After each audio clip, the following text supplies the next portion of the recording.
એક મસ્ત વાર્તા. એક નાનકડા ગામમાં નીલ રહેતો હતો. તેના પિતા મજૂરી કરતા અને ઘર ચલાવવું મુશ્કેલ હતું.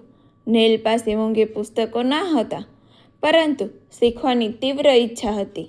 તે દરરોજ શાળાની લાઇબ્રેરીમાં બેસીને વાંચતો. મિત્રો રમવા જતા ત્યારે પણ નીલ પોતાના સપનાને પસંદ કરતો. એક દિવસ શાળામાં શિક્ષકે કહ્યું, પરિસ્થિતિ માણસને રોકે છે, પણ હિંમત આગળ લઈ જાય છે. આ વાક્ય નીલના મનમાં ઊંડે ઉતરી ગયું. તે રોજ વહેલા ઉઠી અભ્યાસ કરતો અને પિતાને કામમાં મદદ પણ કરતો. વર્ષો પછી નીલ સ્પર્ધાત્મક પરીક્ષા પાસ કરી અને એક સારો અધિકારી બન્યો. જ્યારે તે ગામમાં પાછો આવ્યો ત્યારે લોકો ગર્વથી જોવા કરતા. નીલ બધાને કહ્યું, હું ગરીબીમાંથી નથી નીકળ્યો, હું હાર માનવાની વિચારધારામાંથી બહાર નીકળ્યો છું. આ વાર્તા આપણને શીખવે છે કે મહેનત અને વિશ્વાસ સાથે કોઈનું પણ સપનું સાકાર થઈ શકે છે. જય શ્રી કૃષ્ણ.